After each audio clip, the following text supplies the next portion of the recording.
on his way. Devil is on his way. Devil is on his way, motherfucker. Oh, the devil gonna make you pay. Fall to your knees. Devil is on his way. Fall to your knees. Devil gonna make you pay. Fall to your knees. Devil is on his way. Mountain Murders is an Appalachian true crime podcast. Some content may not be suitable for all listeners. Listener discretion is advised. We say fuck a lot. Let's get it started. Ha! Let's get it started. You know not going to know anymore? Okay.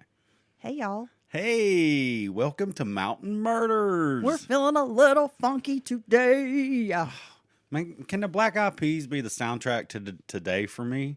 Because why not? I think like my lovely worker hump. Yeah. What's a worker hump? Is that like your beer belly? Yeah.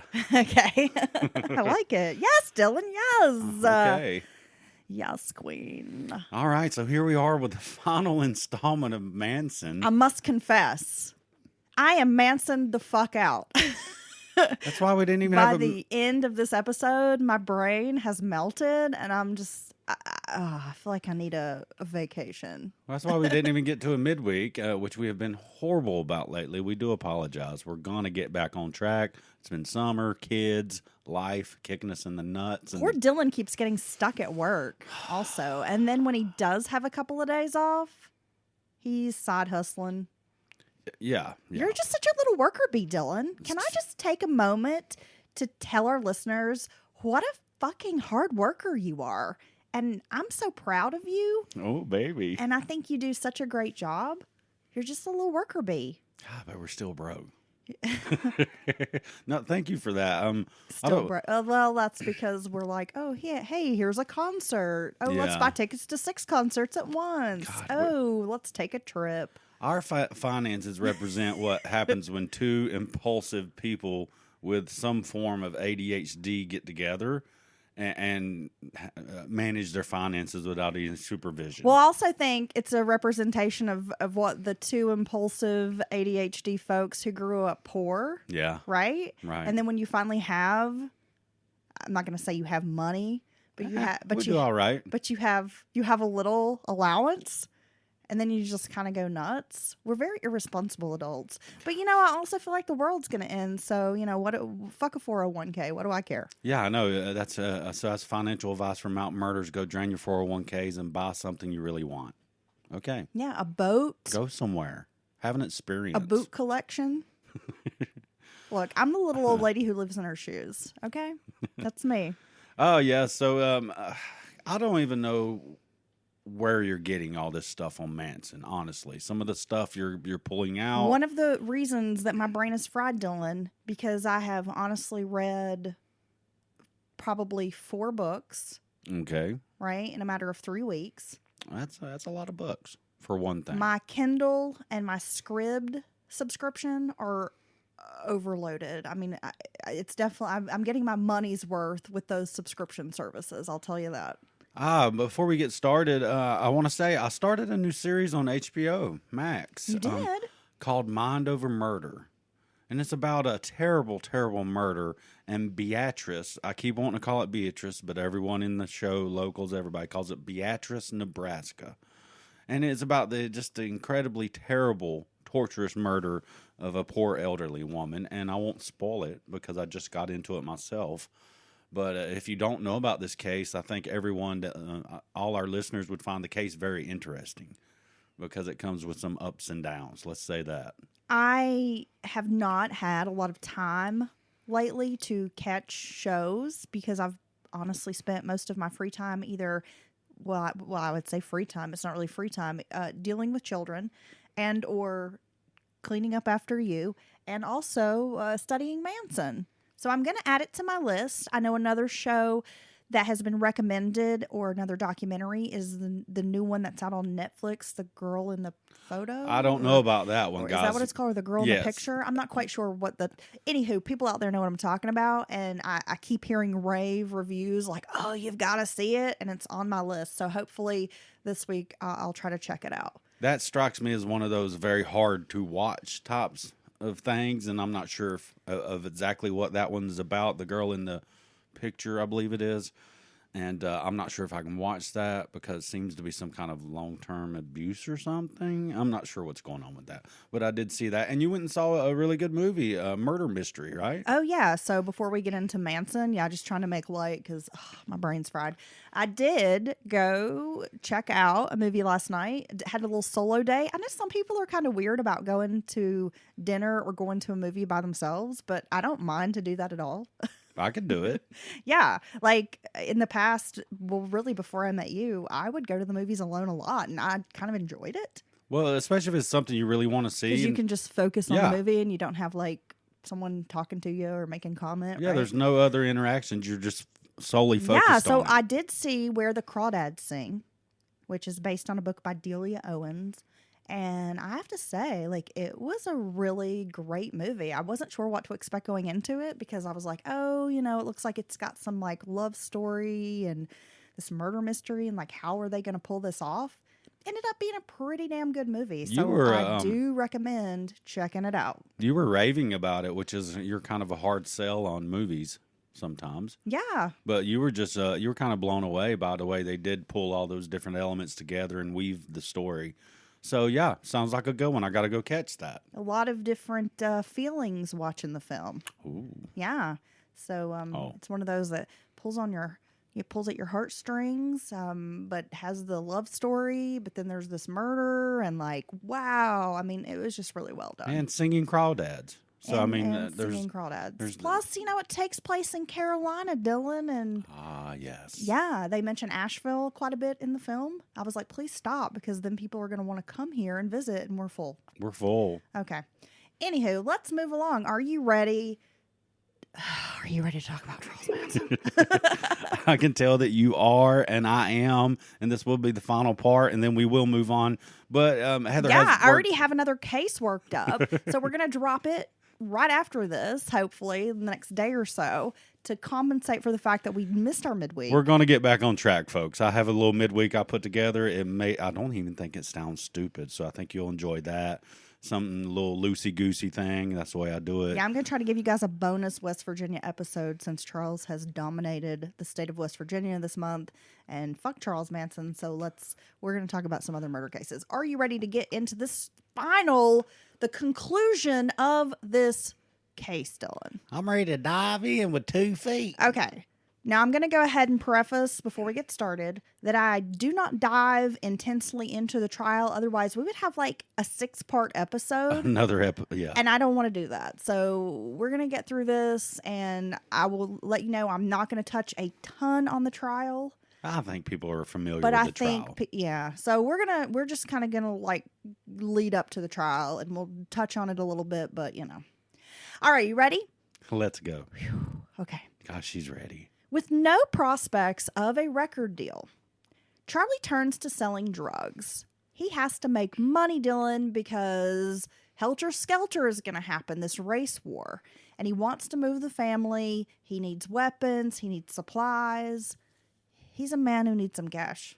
So Charlie's had these multiple opportunities with people in the business, people famous. Way more opportunities Right. than the layperson. And it just hasn't worked out because of Charlie, typically. And so now he's going to get a regular job, like selling drugs. Just good old honest living, Dylan. Tex gets involved with a guy named Bernard Crow, or Lotsa Papa, and I did mention Lotsa Papa last episode. Now, Lotsa realizes he gets burned on this deal, calls Charlie at Spawn, and he tells Charlie, I'm a member of the Black Panthers, which is a lie, but Charlie believes him. Now, I mentioned that Charlie had killed this guy, but actually, what happened was Charlie was just along for the ride. He had tasked a family member, TJ Walleman, with the actual shooting. However, the gun misfired, so Charlie ended up shooting Lotsa Papa in the chest. Seeing firsthand that Charlie was capable of murder, Walleman fled the ranch. Charlie is freaking out over this murder because he believes the Black Panthers are going to come for him. Right. So he's already there's helter-skelter, huge race war, basically society breaking down. That's all you're bumbling around in his goofy mind, right? Right. And I misspoke last episode that Charlie had actually killed this guy. But as my research continued, surprise, Dylan, Lots of Papa isn't actually dead. Oh, really? But Charlie doesn't know this. And so he's behaving in a manner that, suggests he really believes this guy is dead. So as far as Charlie's concerned, he's dead. Exactly. He's a Black Panther. And Charlie has murdered him. Like, this is the actual first murder Charlie has committed. And yeah, so he's like totally freaking out. Freaking the fuck out, man. Well, and on top of that, the music thing didn't work out. They need money. They're kind of getting into a really tight spot, as far as the family's concerned. And later, and I'm not going to go too much into this, but I will mention that the prosecution will want to dig that bullet out of Lots of Papa to compare it to the other caliber used in murders to come. So Lots of Papa, great name, by the way. He survived, yet he has the bullet lodged in his body. Yes. Oh, wow. Right. And you can read all about that in the Helter Skelter book by Vincent Bugliosi. But I'll be honest, that's not really my top pick for Manson research because it has so been debunked. And we will talk more about that in a minute. Okay. So then we've got the Gary Hinman murder happening. Police are trying to figure out who's been involved in this. We've got blood on Beausoleil, Bruner, and Adkins' hands, who are active family members, followers, and Beausoleil, of course, not really a family member follower, but he is swept up in this mix. Now, in the meantime, members were defecting. Gypsy recruited a woman named Linda Kasabian, who had recently dissolved her marriage and moved from a New Mexico commune. She had briefly stayed in New Hampshire with her mother, then drifted to Southern California, where she tried to reconcile with her husband. He had plans to buy a boat with a hippie friend and sail around the world. Linda wasn't sure she wanted to do that. Linda soon met Gypsy and was enthralled with stories of Charlie and the family. Linda immediately hooks up with Tex when she's brought around to the compound. So she locks her eyes on Tex and's ready to go, huh? Well, yeah. I mean, he was a pretty handsome fella back then. Big, athletic, handsome, kind of all-American look. Yeah. Texas, he's got that cowboy drawl, I'm sure. Hi, ma'am. Or is that your panties over there, ma'am? Ooh. No. No? Don't use that word. That's a horrible word. Charlie, just say bloomers. Is that your bloomers? I'd rather somebody call them bloomers, Dylan, because anyway, moving along. Is that what you wear? No, I wear draws. When you wear them. Yeah. When I wear them? I always wear them, girl. My boys need support. Not under your skirts, though. No, I think women should be allowed to say draws, too. No, women wear draws, too. So we're getting rid of that, the P word, sorry. Are you done? Yeah. Are we done? Okay. Charlie told Linda if she had some money to contribute, she could join the family. So she stole nearly $5,000 from a friend. Damn. This girl's not playing around. She's not playing around. And she's going to play a pretty big part in our story. After Hinman's death, an all-points bulletin was sent out for his Fiat and Volkswagen, which were stolen by Bobby Beausoleil. Linda was sent to panhandle with a very pregnant Sandy Good in Topanga when they made the acquaintance of an actor named Saladin Nader, who took them to his apartment in Santa Monica. He had sex with Linda. Later, the girls told Charlie about this really nice guy they had met. He's an actor, has a nice apartment. So, Charlie, don't forget. No, it's just so strange to me how random most of these interactions or connections are in this story. It's just, or Charlie saw someone, or he went to a party one time at a house and it was nice and he, thinks he can come back and rob the place. It's just weird. Charlie don't forget and Charlie don't surf. Charlie took a few days to recruit new members because his plan was to raise money for a permanent move to Barker Ranch. But that was not going so well. He met a teenager named Stephanie Schramm along the way because he's out recruiting, driving up and down the coast, doing Charlie, what he's been doing all along since the Haight-Ashbury days. He's like, hey, man. Yeah, so he meets this teenager along the way, and he brings her back to the ranch. Now let's talk a little bit about life at Cielo Drive. It is hectic around this time. Roman Polanski was in England working on a film, but Sharon Tate expected him to arrive home soon. She was 8 months into her pregnancy, and the summer heat was really weighing on her. She had hosted a dinner party for Roger Vadim, the director, who you might know through And God Created Woman, Barbarella. He also had a harem of beautiful wives, including Brigitte Bardot and Jane Fonda back in the day. There was something about the young Brigitte Bardot. I just tell you what. She's beautiful. She still got it. She's so hot. You turned that cheesy movie on the other night just because she was in it. And it's like she stopped aging or something. Or maybe the movie was older, but she looked pretty good. She's very attractive. Just a very naturally beautiful woman. And she's got that kind of little gap between her teeth. She's just got that attitude and that energy. It's just French, honey. Yeah, just beautiful. Okay, so anyway, moving along here. She had hosted this dinner party for Roger Vadim, but she was starting to feel less energetic, hoping to have quiet nights at home with a few friends, including her ex-boyfriend, famed hairdresser Jay Sebring. Remember we visited his grave in Michigan? Yes, we last did. Year. And I always thought that was a bit of a strange relationship. I feel like Jay definitely still had feelings for her. I could be wrong. And maybe she had feelings for him, but she obviously wanted to be with Polanski because of everything that came with that. He's a prestigious, whatever, all the kind of power.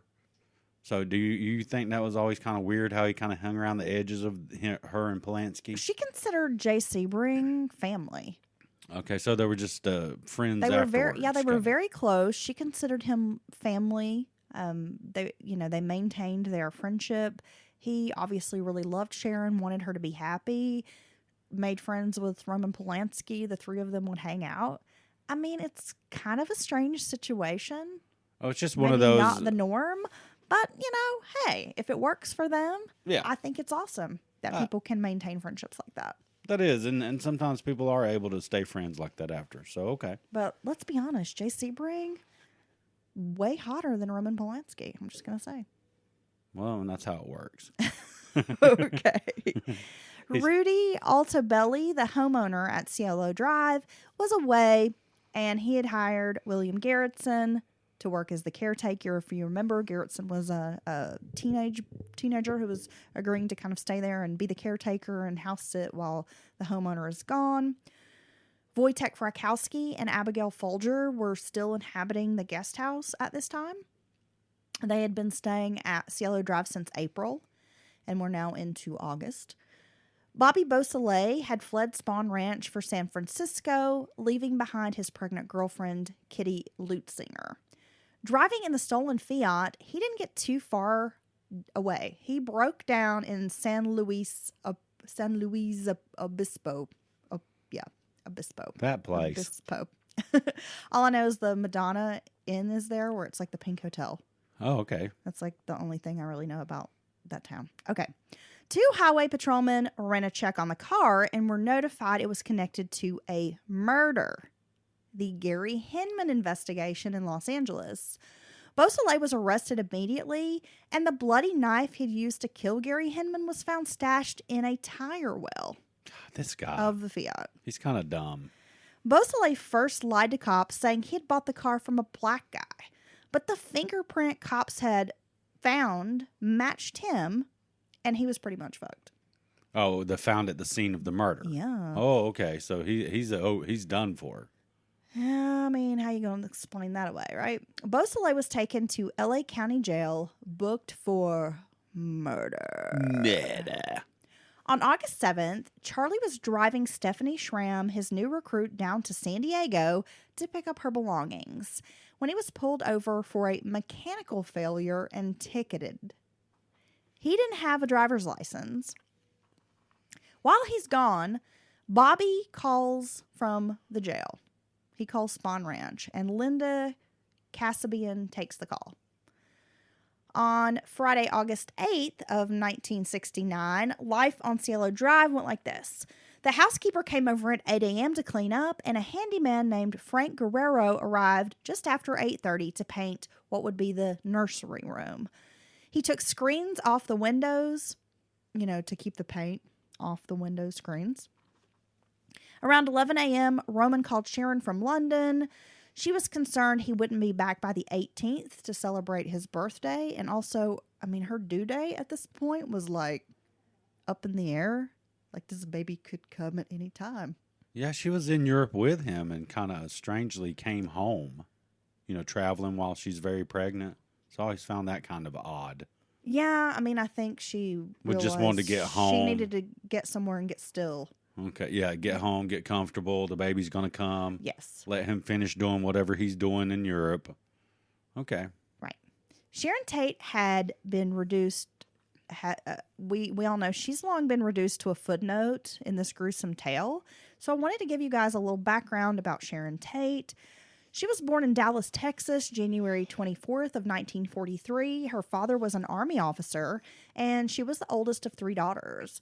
By 6 months old, she had won the Miss Tiny Tots Dallas pageant. Oh, wow. So beautiful from the time she was born. Just gifted with these beautiful looks, right?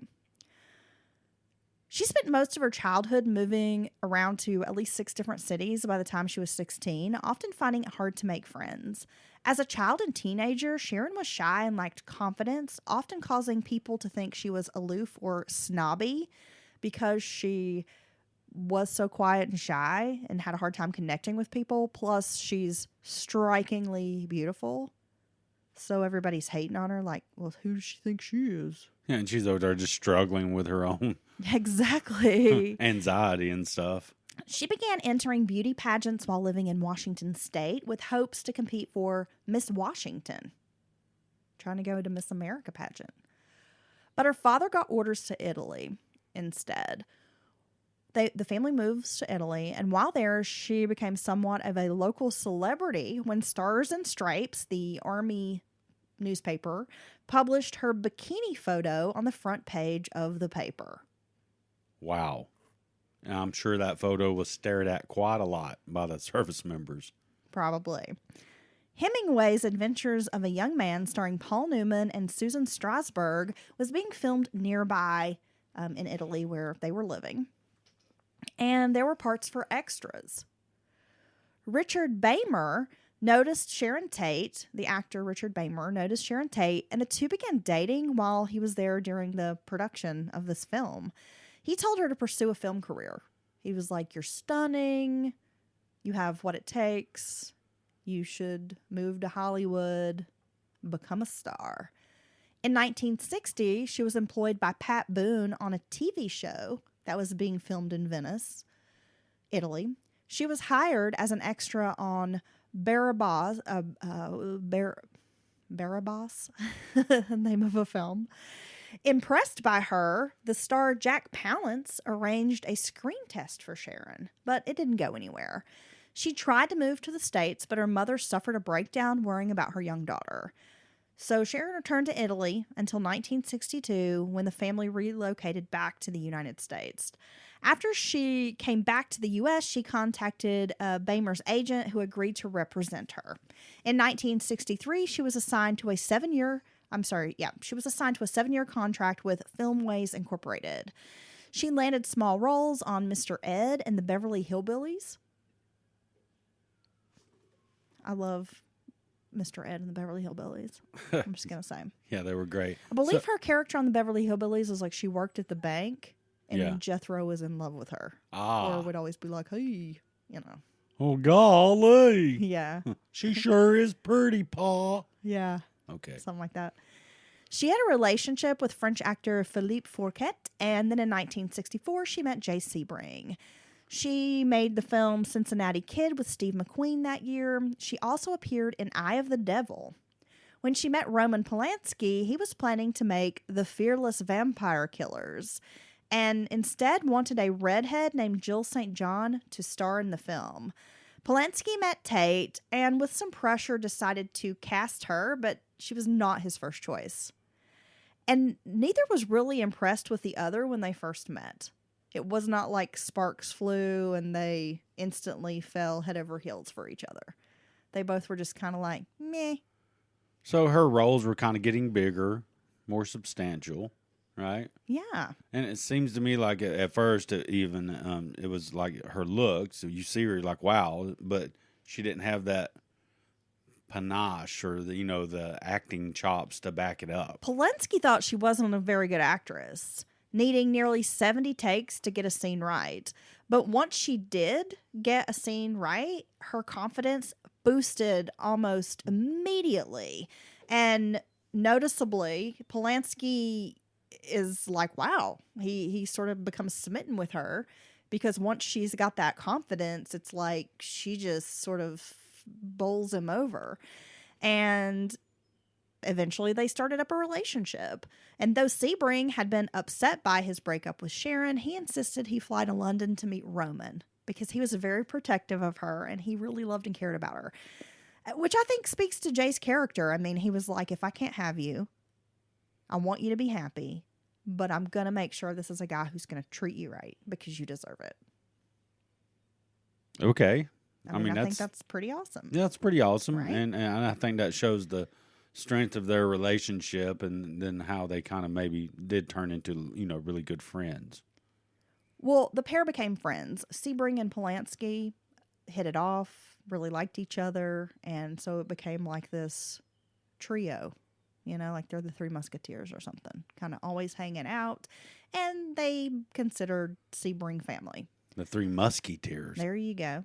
Yeah. Her big break came with Valley of the Dolls. In January of 1968, Roman and Sharon were married in Chelsea, England. They were described in the Chelsea area of London, and they were described as the imperfect couple. Polanski remained promiscuous despite Sharon's desire for a traditional marriage. She told her friend, quote, "We have a good arrangement. Roman lies to me, and I pretend to believe it."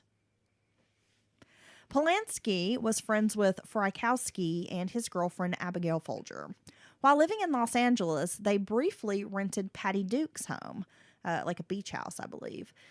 Leslie Caron, Sharon's friend, described the Polanskis as free spirits who often welcome strangers into their home with a live and let live attitude, which she thought was reckless. She would tell Sharon all the time, like, you shouldn't just let strangers into your home and like let people you meet while you're out partying come home and crash at your house. Like, that's not a good thing to do. Well, no, that would make me nervous. I'm not quite that open. But Sharon and Roman were just like, hey, everybody, kind of always like looking at the best in folks and maybe having a certain naivete. You know what I'm saying, Dylan? I know exactly what you're saying. So by the end of 1968, Sharon had become pregnant and the pair moved to Cielo Drive in Benedict Canyon. After filming 13 Chairs, Sharon moved to London with Roman for a while. Then in July, she came back to LA to plan for her child's birth. Polanski had asked his friends to stay with her in LA until he returned. He felt better having, some folks there. It was around 1:30 that the handyman left the paint to dry, and he left the window screens off and kind of left these windows open. Sharon had told some friends she wasn't planning on having people over that night. She wants to take a nap instead. It's hot as hell. She's big-ass pregnant. And for any of y'all who have been pregnant in the summertime, in the heat, it's very uncomfortable. Well, I could imagine. Yeah, it's awful. I've witnessed this phenomenon before, and it's just, you feel bad for the girl. I just remember, my daughter was born like a Labor Day weekend. So I was pregnant like through the hottest months of the like big pregnant during the hottest months of the summer. Oh my goodness. In Maryland, right outside of DC, which is basically just like a big fucking marsh. And it is so hot. Gosh, you poor little thing waddling around. Hot. I would just float in the pool like a big Stay Puft marshmallow. Man. Anyway. Charlie returned to Spawn with Stephanie to discover Bobby's arrest. So up until this point, he doesn't even know that Bobby's been arrested. When he finds out, he is very worried. Though the call initially was supposed to ease Charlie's fears that Beausoleil wasn't going to talk, Charlie flies into this panic. Beausoleil knew about the murder of Lotsa Papa, or, this suspected murder, and he could connect Manson to Hinman's house. Charlie's first instinct was to run, considering quickly fleeing to maybe Chicago or Indiana, places he had some familiarity with, to create a big distance between him and Los Angeles. He'd have to ditch the family because it was going to be a lot easier to travel without this gigantic group of people. Yeah, with women and children and men, and you got some pregnant folks in the mix, and yeah. You might have to leave your entourage at the door, sir. He floated the idea of leaving the family, but they begged him to stay. Someone suggested they attack the LA County Jail to bust out Bobby. Then the idea of a copycat murder was thrown out by one of the members of this following. Charlie had hoped Political Piggy and a paw print would lead officers to arrest Black Panthers for the murder, but that hadn't quite worked out yet. If they killed more famous victims, then the media might pick up the story, and then helter-skelter, the impending race war could begin. This reasoning is flawed, to say the least. What Charlie doesn't realize is they have sound evidence that places Bobby at the murder scene. You're found with the stolen car, okay, but you're claiming you got it from some Joe Schmo, but your fingerprints there, which is probably their strongest piece of evidence they took from the scene. So even if you go out and kill someone else, they're going to be like, at most they might think it's someone connected to you, right? Part of your group or crew or whatever, but they're still going to keep you. They're not going to just be like, okay, you can go. So this is just a dumbass plan, right? Well, I mean, you got to consider he's purposefully recruited not the most intelligent group of folks. People who can be easily manipulated. Well, in this spitball. And he's even described some of these members as being, like, dumb. Like, he said Susan Atkins was, like, dumb. Like, he didn't think she was smart at all. Well, even in the spitball session of what should we do now? They're all fucked up on drugs. We need to take over the American government. We can make you president, and then you can pardon Bobby. That's a great idea. These are top of ideas that are getting thrown. Let's attack the jail and bust them out, right? And they probably got a couple of pea shooters between them, let's be honest. They have no money. Guns are always money. They're being traded away for things. And, they're just goofy. Well, we're not dealing with folks who are splitting the atom. Okay, we had to pause for a moment, and now I have a needy dog in my lap. I'm just going to let folks know. If you hear a dog, it's because Rufus has separation anxiety and cannot be separated by a door from his loving mother. No, it's like, enough with Manson, Mommy. I need you. Charlie ordered Squeaky Frome to give Mary Bruner and Sandy Good credit cards so they could go to Sears for supplies. He told the family, now is the time for Helter Skelter. Get ready. Go buy that supply list I gave you with the mask and the bags and the rope and the tape and the, He then told everyone to leave him alone because he had important work to do.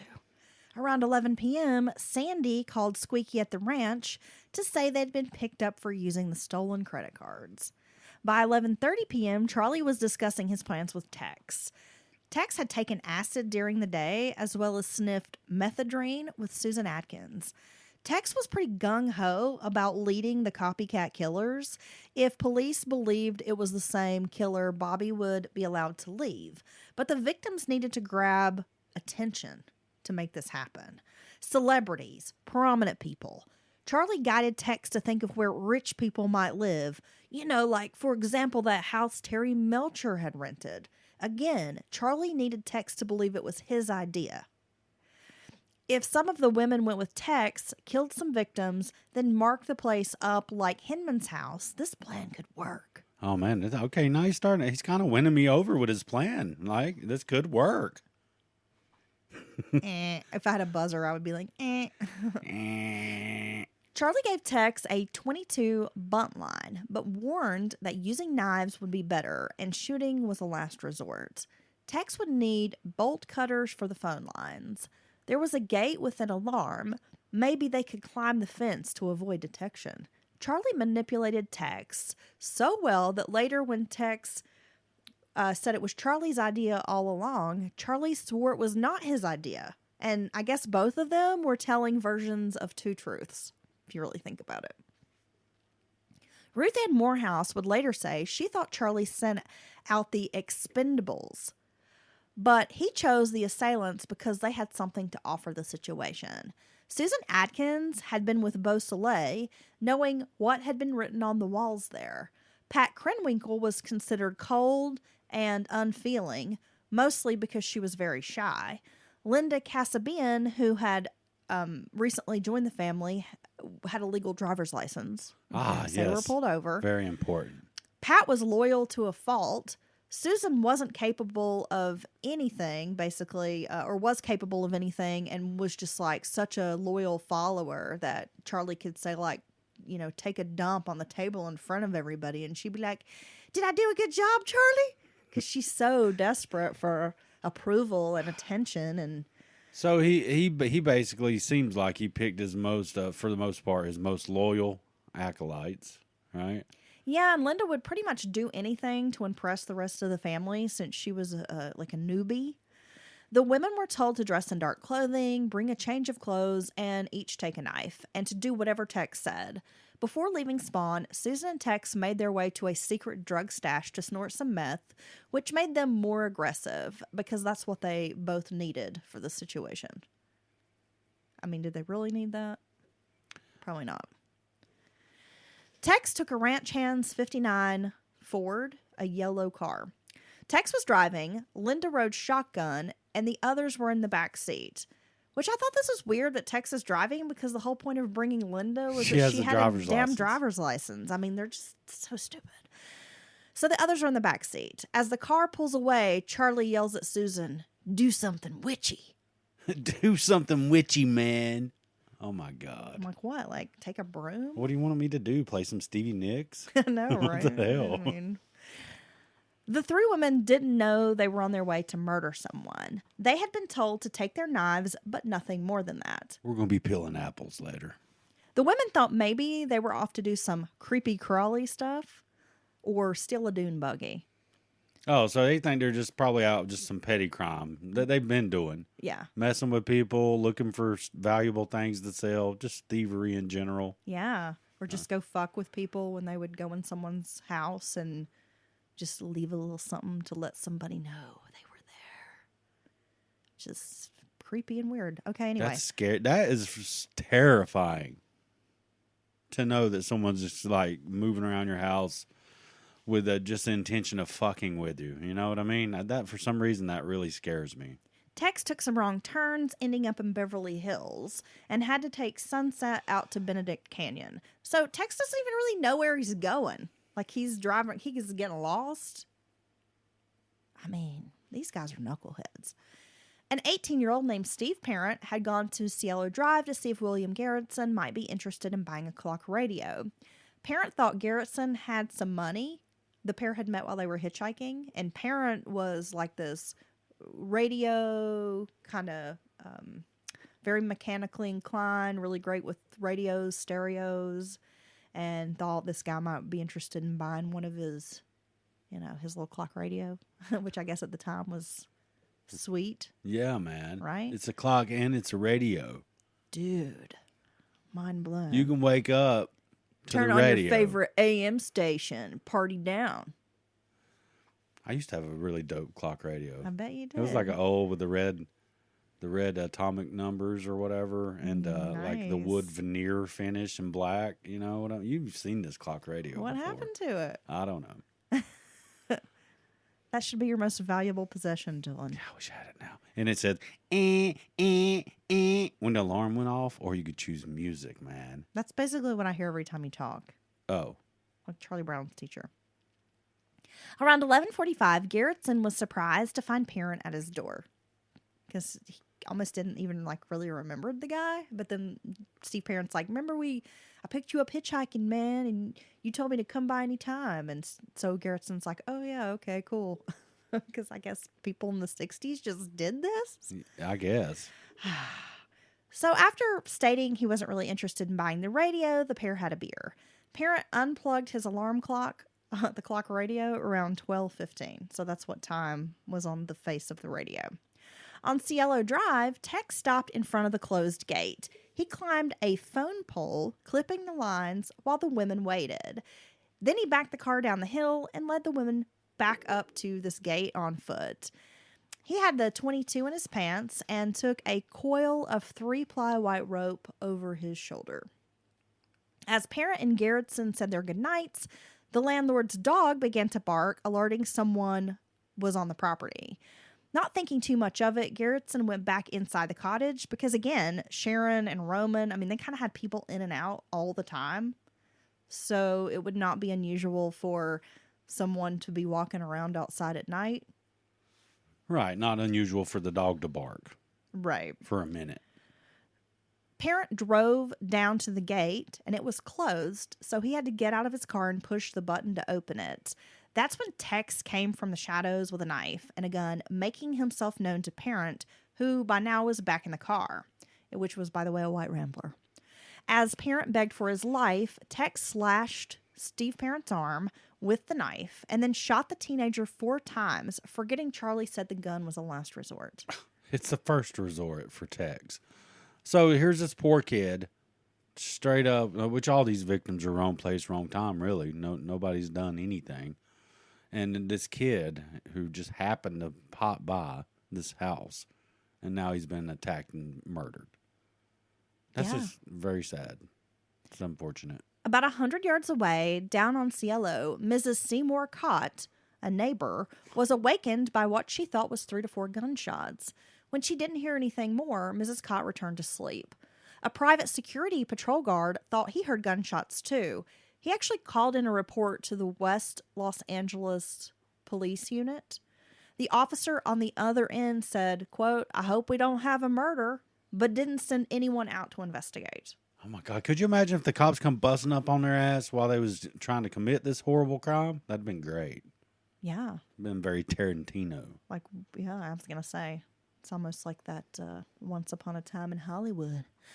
Man, I think that's what made that movie so great and what people really reacted to it, because we all wish that's how it had went down. Well, DiCaprio with that fucking flamethrower. And Pitt with that bulldog. That was hilarious. Oh my God. I was dying when he's in the theater. It was when we went to see this movie, right? It was like I took my daughter, I took your daughter, and my mom went. And we were in a fairly crowded theater. We were rolling, laughing, that end scene. We were like, fucking A, this is great. We were dying, just cracking up, yeah. And everybody else just sat so quietly. And we were looking at each other does nobody else find this entertaining? What? Yeah. Are you not entertained? What is happening here? Anyway, that movie was great. It's great. It's great. I'll watch that again now. We will. After all this, we will. Okay. Back to the story, Dylan. Inside the house, Abigail Folger, wearing a nightgown, was in a guest bedroom of the main house reading a book. Wojtek Frykowski, who was fully dressed, was asleep on the couch in the living room. In the master bedroom, Sharon Tate and Jay Sebring were sitting on the bed, chatting. Mm-hmm. Sharon was in her underwear, which was her usual attire because of the heat. So she's wearing a bra and what, Dylan? Some drawers. Yeah, she's got her bloomers and her bra on, right? Because it's just so hot. And Sebring is fully dressed, pants, shirt, whatever. Man, they ain't have AC back then? These rich people are hot too? That's very interesting. Yeah, I don't think all these houses had AC. You don't think the HVAC systems were up to snuff at that point? Not yet. In the guest house, Garretson didn't hear the gunshots. He tried making a phone call, but the line was dead. Thought that was kind of unusual, but then just continued about his night. There's so many what ifs in this situation. You know what they needed? They needed a guy who gets in his pickup truck with some sunglasses on and rants and raves about society, because he would have been armed. You think so? Oh, yeah. Tex ordered Linda to go to the back of the house to see if a window or a door was unlocked. She returned to say she'd found nothing, which wasn't true because the nursery windows were cracked open and the screens were off the windows. but she just didn't do a good job of, looking around. A window to the entry hallway was open, so Tex cut a hole in the screen. He ordered Linda to return to the gate. You go keep watch. So this is interesting. There is obviously, it doesn't seem to be a central air system in this house. Maybe it's just not a thing at that point. And so there are windows opened here and there trying to get air into the house, right? Yes. Probably some fans running, something like that. Okay. He then climbed through the window and told Susan and Pat to follow him. Susan did as Tex ordered, which was check the rest of the house for occupants. Wojtek stirred on the couch asking, "What time is it?" And then, realizing there were strangers in the home, asked, "Who are you? What do you want?" Tex kicked him in the head, shouting, "I'm the devil, and I'm here to do the devil's business." Oh, Jesus Christ. I mean, if I was, just chilling on the couch there and somebody said that to me after they've assaulted me, I would be scared to death. It's very sinister. It's pretty, I mean, in other circumstances, I would say it's badass. Frightening. But yeah, he really believes this bullshit. Pat forgot her knife and wandered down the driveway where Linda was waiting. She borrowed Linda's knife and went back to the living room. Again, these are not very smart criminals. How you go do a crime and then be like, "Oh, I forgot my knife. I left my knife in my other pants, man. I'm feeling wonky, man." Abigail saw Susan walking down the hallway, but she didn't freak out because the tenants sometimes had strangers over. Again, they have people in and out all the time. Susan, kind of smiles, waves. Abigail waves back at her. I mean, they're like having a friendly interaction, right? Well, when Susan kind of comes down the hallway, walks around a little bit, then she orders Abigail at knife point into the living room and tells Pat Krenwinkel to watch her. Susan went into the bedroom to fetch Sharon and Jay, telling them, quote, "Come with me, don't say a word or you're dead." Now, how scary is this? Horrible. Tex ordered Wojtek to be tied up first. Susan had trouble tying the knots. So Tex ended up having to tie up Jay Sebring. Tex looped a rope around Jay's neck, making a noose. And then he threw it over the ceiling beam and then tied the other end of the rope around Sharon's neck, like creating this like double sort of noose situation. And the rope is going over top of the beam. Okay. Right? Just kind of a strange thing, but okay. She starts crying. Jay said, "Can't you see that she's pregnant?" And that's when Tex shot him in the abdomen. Sharon screams.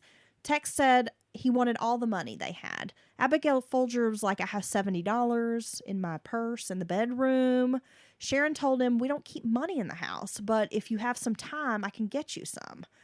Jay Sebring, who wasn't dead, is shot. He begins groaning. That's when Tex starts stabbing him. Oh my God. Repeatedly. Sharon and Abigail scream the whole time their friend is being killed. One of the women asked, "What are you going to do with us?" And Tex says, "You're all going to die." Wojtek tried to free himself and began wrestling with Susan as she was stabbing him with her knife. And she's like getting some jabs in, but not fully, because they're wrestling and he's kind of overpowering her a bit. And she loses her knife in the struggle. Linda could hear the sounds coming from the house, and she walks up, but she doesn't enter the house. She sort of stands outside and is listening to what's happening inside the house. Which, how could you do that? I mean, I don't know how. I would be like getting out of there and trying to find a cop or something. I mean. Well, yeah, but I mean, she's along for the ride with all these dumbasses. Let's be honest. Ruthie, are you okay? Okay. He can't even believe how dumb these kids are. It's making him cough and sneeze. Okay, so Tex tries to finish off Wojtek. He fires the gun into the man's head. However, Wojtek still fought to get to his feet.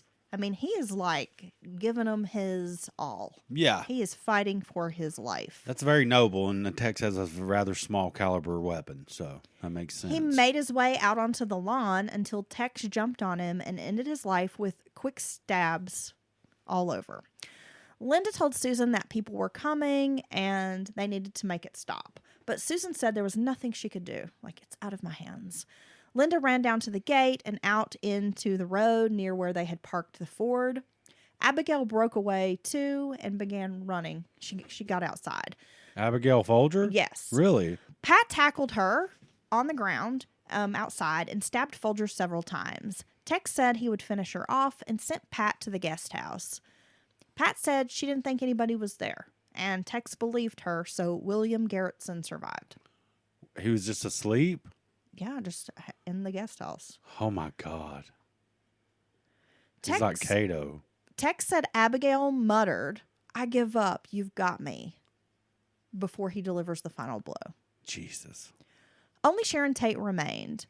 Sharon begged for her life and the life of her unborn child, but Susan held her down while Tex stabbed her.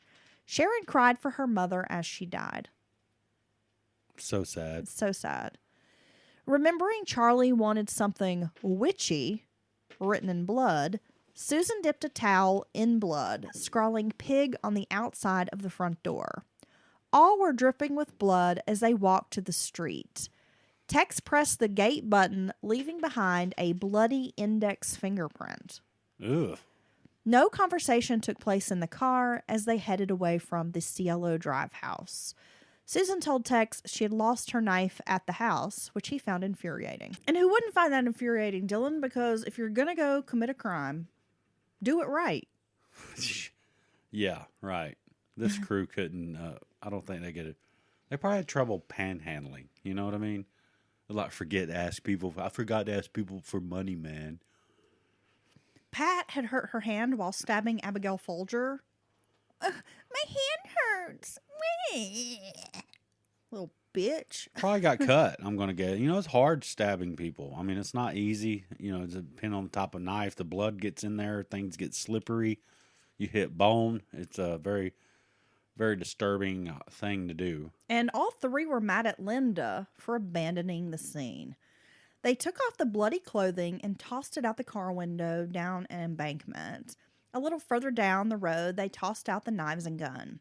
The handle had broken off the gun during the attack, but they decided not to retrieve the knife or the gun piece from the crime scene. They parked near Portola Drive and used a water hose stretched out behind a house at 9870 Portola Drive. It was around 1 a.m., and though they were trying to be quiet, the homeowner, a man named Rudolph Weber, ran out to see what was going on. So they're washing their hands? Like, why are strangers using my water hose? Yeah, hey, that's my water hose, you son bitch. At 1 a.m. After confronting Susan and Tex, they rushed off to the car, but Weber noted the license plate.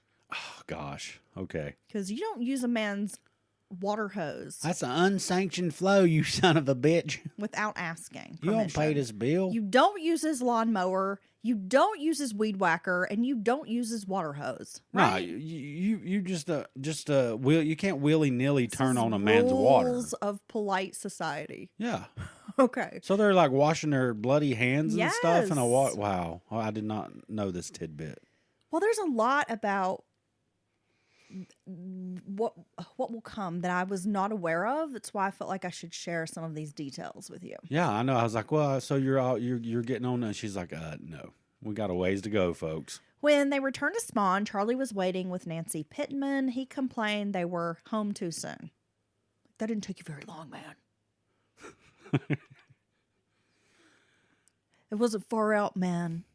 You're back too soon, man. I'm sure people are not tired at all of us doing our hippie man thing.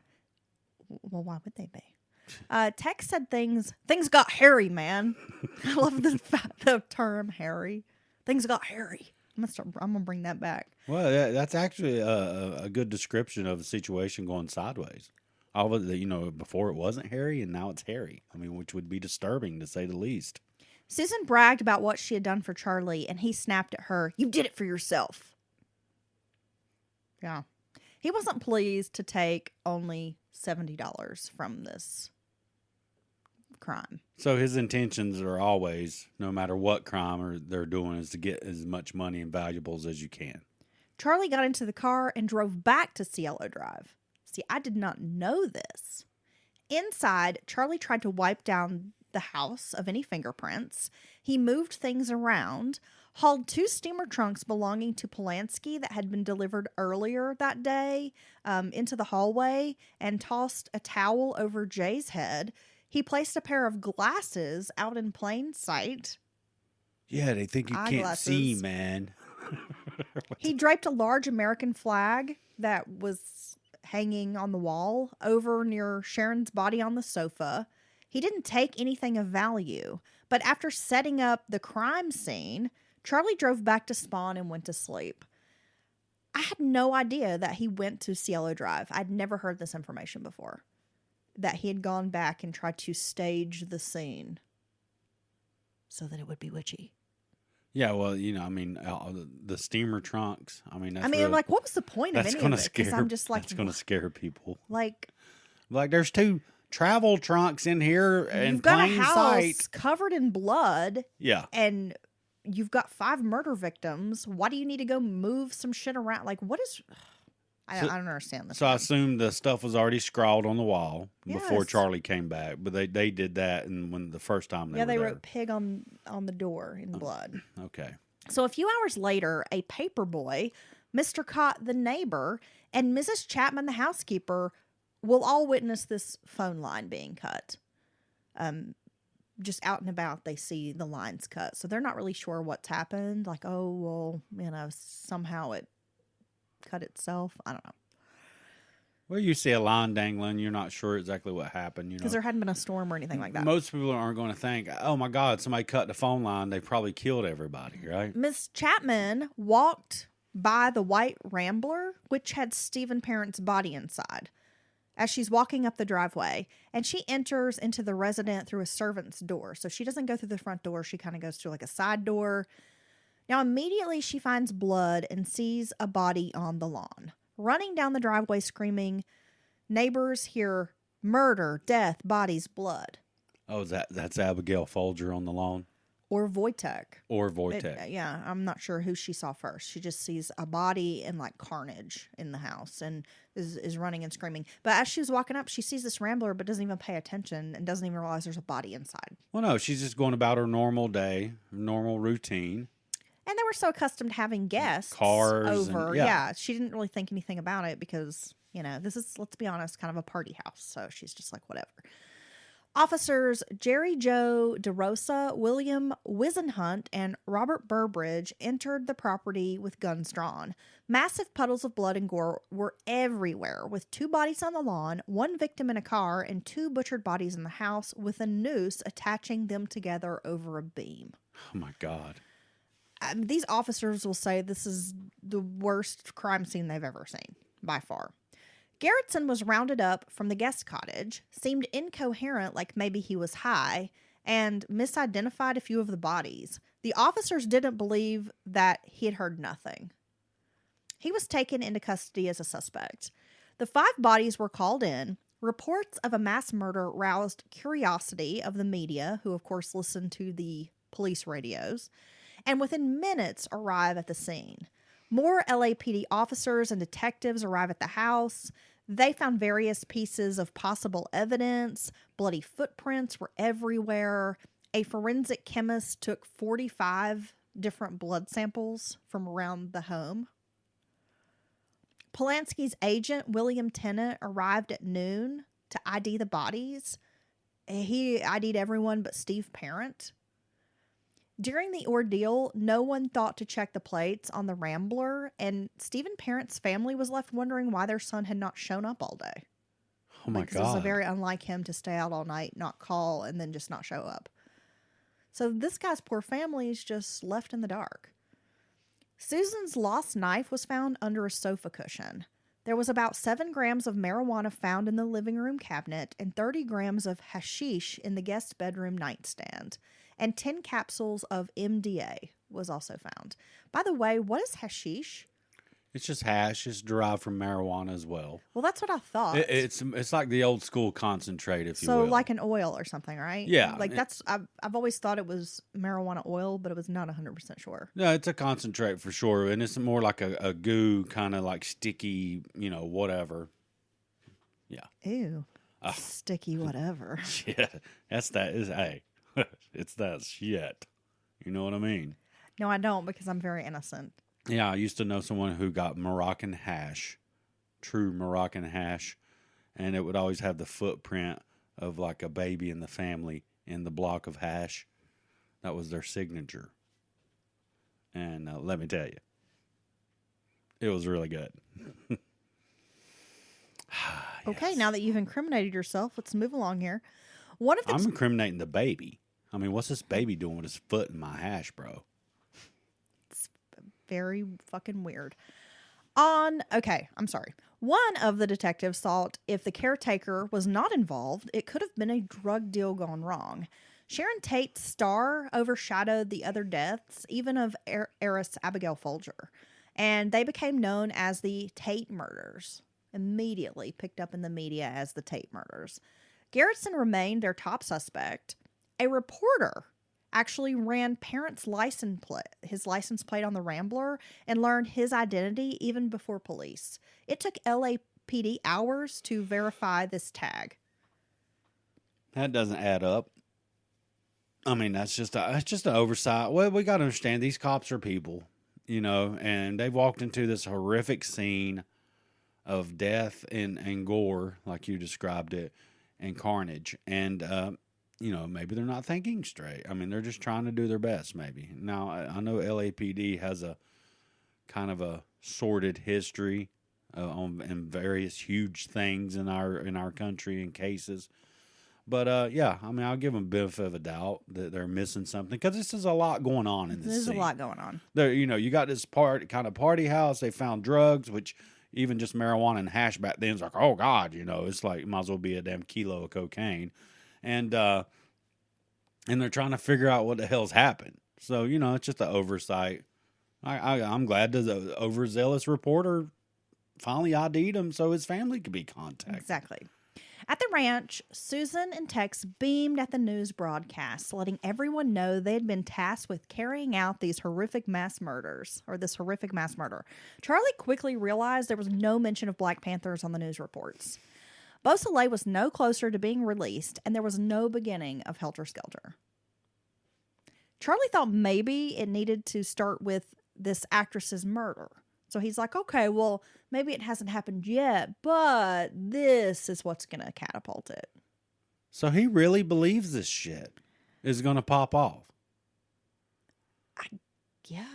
I mean, it seems to be the driving force for most of his actions. No, I think he thinks he's capable. He's just so damn important. He's going to start a fucking race war. It's just like his recording career. Even though he's had multiple opportunities with some of the best in the business, and he didn't get it. If we can just get the right murder, it's going to start the race war. So, believing that this may be what catapults it, he gathers Tex, Linda, Susan, Pat, a guy named Clem, and Leslie Van Houten, telling them they were all going to go out again and make it right.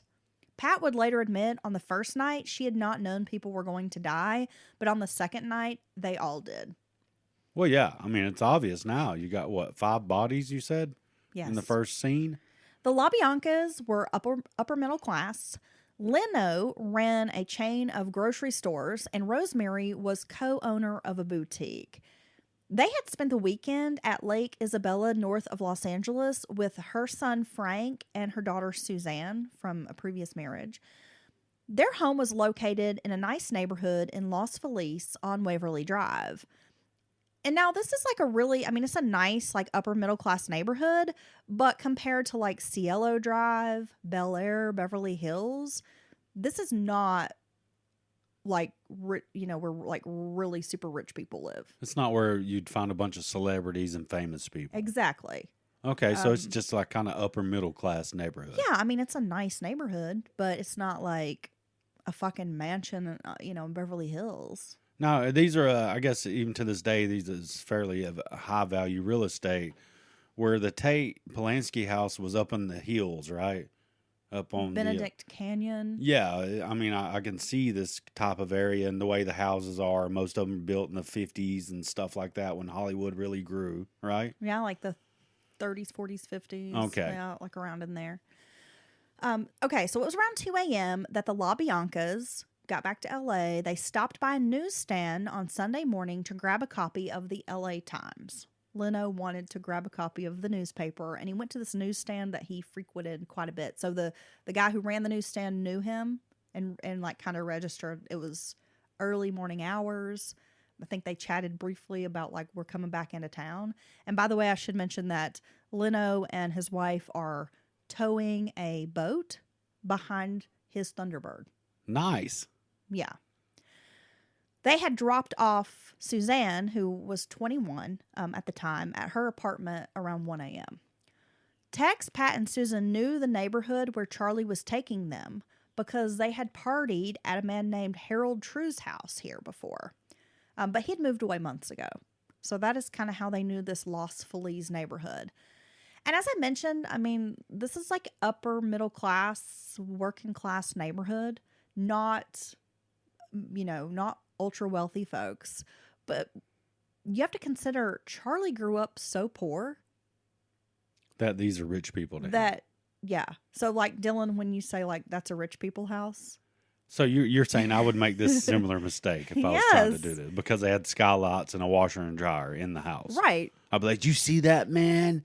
She just reached over there, and next thing you know, her dirty clothes were just washing away, man. She didn't get in the car or nothing. They're rich. They got a dishwasher. Yeah, and they got some sunlight coming down into the laundry room. They got drywall and not paneling. They're rich. Shit. When I was a kid, that's how I felt people were rich, if they had like drywall. Say less. I'd be like, you get to paint this stuff? Yeah. Yeah. And they didn't have the fake wood paneling in their house. No, this is a real drywall. I was like, these people rich. These people have got it going on, honestly. Isn't it funny when you're poor what constitutes wealthy when you're a kid? So, Anyway. but that's a good point. Charlie did grow up, rather impoverished, and let's be honest, they're not exactly living on the hog now, even all together as adults.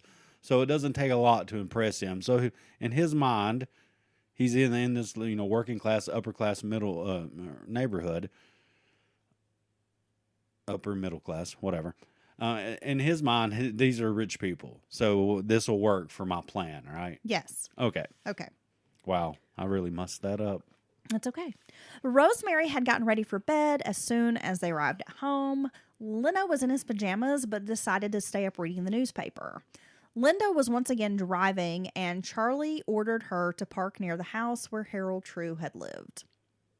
In Charlie's mind, the neighborhood, well, I shouldn't say she was once again driving. At this point, he brought her along to drive because remember, Tex was driving the last time. So, but she's actually driving this time. Yes, and so Charlie orders her to park near the house where Harold True had lived. In Charlie's mind, the neighborhood was just as fancy as Bel Air, so the house next door to Harold's would be just fine. Charlie and Tex walked up to the house, and through a window they could see a man asleep on the couch with a newspaper covering his face. The back door was unlocked, and they went inside. Charlie poked Leno with the barrel of a gun. The man woke up startled. Ordering Leno to roll over on his stomach, they tied up his hands behind his back. Charlie went to fetch the man's wife from the bedroom. They took Rosemary's wallet, the only money in the house, then fetched Pat and Leslie from the car. The women took Rosemary back into the bedroom while Charlie told Tex to make sure everybody does something. I did not know that Charlie was this hands-on in one of the murders. Me either. There at the scene, I've learned directing. so much. I'm telling you. I know more about Charlie than I ever needed to know at this point. I feel a little stronger about his culpability. I still think, by the letter of the law, his sentence was way bigger than maybe it could have been by the letter of the law. You know what I mean? I know. At first, but I was if it kind of wasn't like, I'm not sure. But now I'm like, I think his sentence was appropriate. Well, if it wasn't for him, none of this would ever happen. I think that's a reasonable thing to say. Exactly. So Charlie's like, make sure everybody does something, right? Man. He then gets into the car with Clem and Linda, drives away. Tex put a pillowcase over Leno's head and then tied a makeshift gag with a lamp cord, like around the pillowcase. He did the same thing to Rosemary. Then the women combed through the kitchen looking for knives. Tex had a bayonet that Charlie had given him. Okay, just a random bayonet minus the rifle. They had purchased a couple of bayonets from an army surplus store because it was cheaper than guns. Well, yeah, and it's long, very pointed. I mean, certainly a good stabbing device. Typically around the base is rounded off where you can kind of grip it. Yeah. So, yeah, it makes sense, I guess. I'm sure when Charlie handed this bayonet to Tex, he's like, make it like the Revolutionary War, man. Make them think the redcoats are coming, Yeah. man. Don't shoot till you see the whites of their eyes, man. Okay, anyway. So Leslie, she seemed reluctant to participate. She was not into this at all. According to Tex, Pat was eager to get on with it, but Pat wasn't really interested in killing anyone else, but she was so afraid that Tex might kill her if she didn't go along with it, or Charlie would, that she would later say, I was just doing it because I felt like my life was in harm's way if I didn't. Tex rammed the bayonet into Leno's throat and kept stabbing. He gurgled, I'm dead, until he really was dead. Oh, my God. Yeah, this is so gruesome. Rosemary, hearing her husband tried to, she's hearing him trying to fight. She's hearing these horrible sounds coming from the other room. She's screaming like, what are y'all doing to my husband? She jumps up and tries to run to him, even though she has a pillowcase over her head and has a heavy lamp tied around, gagging her. So, of course, this lamp's falling to the ground. Oh, so the cord's still connected to the lamp. Yes. Okay. This lamp's like falling to the ground, swinging around. It's a heavy lamp. She's got a pillow. She can't see, but she's like fighting to try to get out of this room and help her husband. Pat tried to stab her, and some of the stabs hit Rosemary, but, Rosemary's running around, so Pat's not doing a great job of, hitting the target. No, Rosemary's adrenaline at this point, fight or flight, everything's in full force. So, and I don't know that Pat was a very big girl. I mean, they all seem rather slight. Some of them taller than the others. Well, that's when Tex came in with the bayonet to finish her off. Leslie was in the hallway away from the murder. Pat carved war into Leno's exposed abdomen. She jammed a knife into his throat under the pillowcase and another into his belly. Leslie was told to stab Rosemary repeatedly in the thighs and buttocks, which she did. They stole Leno's collection of rare coins. Leslie cleaned up the crime scene, wiping fingerprints. They wrote "Rise" and "Death to Pigs in Blood" on the walls. Pat added "Helter Skelter" to the refrigerator door in blood, but she misspelled helter by adding an A to it. So it looked like Hilter Skelter. Hilter Skelter. Yes. Yeah. They raided the kitchen for snacks, eating some watermelon, even leaving the rinds in the sink, and then drinking glasses of chocolate milk. Okay. Well, for one, I mean, that's just crazy that they're hungry. And two, chocolate milk and watermelon do not go together. That's very strange to me. That would make me sick, I do believe. I feel like it kind of goes to show how childlike they all are. Yeah, well, I think that's a fair point. Like chocolate milk and watermelon. Oh, man. Because they've been deprived of food. things like that this. They want. Yeah. Okay, that's a fair point. I don't know why, but that just stuck out in my mind as like, it's very childlike. Because most adults would be like, I'm not going to have watermelon and chocolate milk. But a child would be like, I'm going to have the two sweet things together. Right, because there's the opportunity to have it. And I don't know when I'll get more. Charlie drove to a gas station and told Linda to place Rosemary's wallet in a bathroom so that a black woman could steal it. Like, that's just automatic. The black woman's obviously going to steal it if you just put it there. What a dick. I mean, it just makes no sense, right? No. He then went into a Denny's and ordered 4 milkshakes, like a Denny's right by the gas station. They went to the beach and took a walk. Charlie and Linda were stopped by cops. Oh, and I should mention that Linda said this conversation with Charlie was just totally normal. Like, just talking about, how's it going? How you doing? Like, not at all talking about the murders. Just very normal conversation, which she found a little disconcerting considering what she knew was happening. Right. Right. Well, while they're walking and talking, they get stopped by some cops. There's so many times in this story when Charlie is stopped by a cop and could be taken into custody right? And just seemingly slips through the fingers of law enforcement, like over and over again. So Charlie just lays like, hey, man, we're just taking a walk, just out for a late night, early morning walk or whatever. And this satisfied the officers. They then drove to Venice, and Charlie ordered Linda to take him to the apartment of that actor guy she had met, Saladin Nader. Now, remember Sandy and Linda were out hitchhiking and met that guy, went to his apartment, had sex with him. The whatever. randomness of all this is weird. Right. Charlie leaves Linda, Susan, and Clem there after directing them to kill that actor. And Linda would say she couldn't remember the man's apartment number. So Charlie just drops them off. And Linda does not want to participate in a murder and knows what will happen if they go to the right door. And she remembered where the guy lived, but she went and they knocked on like a sleepy neighbor's door. And when this guy answered, she's like, that's not the guy. I don't remember which apartment it is. So Charlie, after all, he didn't want to be near the murders. He didn't want to kill anybody. So he just drops them off like, hey, man, go do my bidding. So instead, they bury the gun that Charlie had given them on the beach, and they hitchhike back to Spawn Ranch. On Sunday morning, autopsies were performed. Sharon Tate had 16 stab wounds, 5 of which could have been fatal. Sebring had been shot once and stabbed 7 times.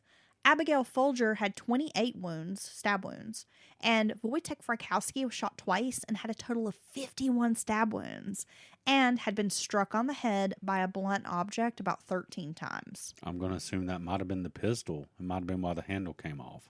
Stephen Parent had been shot 4 times and had a slash wound on his neck. A .22 caliber was determined to be the type of bullet used and fired from the same gun. LA County detectives saw eerie similarities in a murder they were investigating involving Gary Hinman. Now, the county detectives are investigating Hinman's murder and the LAPD investigating the Tate murders. So it kind of takes a while for things to align here. Suspect Bobby Beausoleil was in custody, and he had lived out at an old movie ranch with a group led by a man named Charlie. However, LAPD detectives blew this off when LA County contacted them about it, saying they felt the Tate murders was drug related and like, thanks, but we got it covered. Well, and I think, you get these jurisdiction pissing contests a lot of times. And I think LAPD and LA County is one of the more notorious groups that don't really play nice together. And maybe it might be better nowadays, I'm sure. But back then, you saw this happen more often. Is LAPD would be like, oh, we're better than you guys, kind of thing. You know what I mean? Hampering their own investigation, LAPD focused instead on the drug angle, even though there was really not a significant amount of drugs to really make any of the victims drug dealers or to suggest that this was some massive drug operation. Yeah, or give anybody reason to kill all these people. So it's really kind of goofy. Tex had not called his mom in about 6 months and had sent a message through a friend to please call me. And then Tex asked Charlie for permission to call her because, Charlie wouldn't allow people to talk to their families without permission. And Charlie agreed that he should call her. But Tex didn't call his mother. Instead, he became convinced that the FBI had contacted her. And that's why she was calling.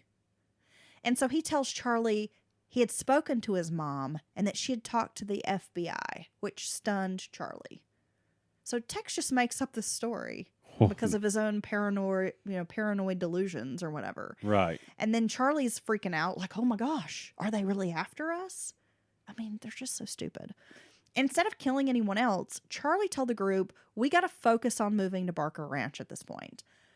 Polanski returned to LA on Sunday night. He made a brief statement to the press.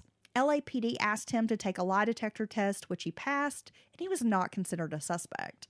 By 8:30 p.m. Sunday, Frank Struthers, Rosemary LaBianca's son, I believe he was 19 at the time, arrived home to Waverly Drive. Now, he was concerned that his stepfather had not put their boat in the garage and that it was still attached to the Thunderbird parked out in the driveway. And he thought this was very odd. And then he saw all the curtains were drawn in the house. He, I guess, tried the door. Nobody's answering the door. He's not sure what's going on. So instead of trying to get in the house, he walks to a nearby payphone, and calls his sister Suzanne. She and her boyfriend meet him, and they go back to the Waverly house together. She goes inside the house and sees this scene and immediately is like, we got to get with the neighbors and call the police. But she doesn't tell her brother what she's seen in the house. Oh. Trying to kind of spare him. But like, we got to call the police. There's something bad has happened. So neighbors help them call the police. Now, the LAPD refuses to believe it's the same killers as the Tate murders and is convinced this is some kind of copycat killer. Okay.